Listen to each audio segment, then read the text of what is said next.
దేశంలో ఓట్ల గంట మోగిందొల్లా ఎంపీ ఎలక్షన్లకు డేట్ వచ్చింది.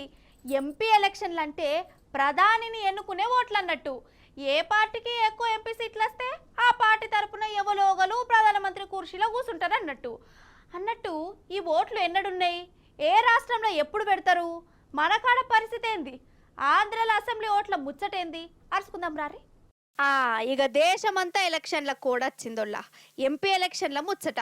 ఎలక్షన్ సంఘ పోలు చెప్పిర్రు. ఇగో ఈయననే ఎలక్షన్ సంఘానికి పెద్ద సారు. బరాబర్ 3 గొట్టంగా విలేకరుల మీటింగ్ పెట్టిర్రు.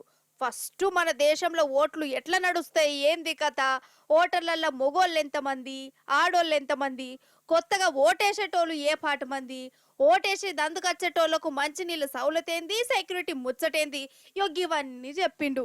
ఇక ఇవి చెప్పుడైపోయినాక అస్సలు ముచ్చలకు వచ్చిండు పెద్ద సారు. వచ్చే నెల 19 సంధి మన దేశంలో ఎంపీ ఓట్లు షురు అవుతాయట. మొత్తం 7 దశలల్లో పెడతారు. దేశమంతా ఒకటేసారంటే కష్టమవుతుంది కదా. అందుకే ఒకరోజు కొన్ని రాష్ట్రాలకు, ఇంకో రోజు ఇంకా కొన్ని రాష్ట్రాలకు, ఇట్లా మొత్తం 7 దశలలో ఉంటాయట. అంటే జూన్ 1 నాటికి దేశంలో ఓట్లేసుడు అయిపోతుంది. ఇక 4వ తారీఖు నాడు పడ్డ ఓట్లను లెక్కబెట్టి ఎవరు గెలిచిర్రు, ఏంది కథ గవన్నీ చెప్తారు. ఇక మన తెలంగాణ ముచ్చట్లకొస్తే మన కాడ మొత్తం 17 ఎంపీ స్థానాలకు మే 13వ తారీఖు నాడు పోలింగ్ ఉంటది.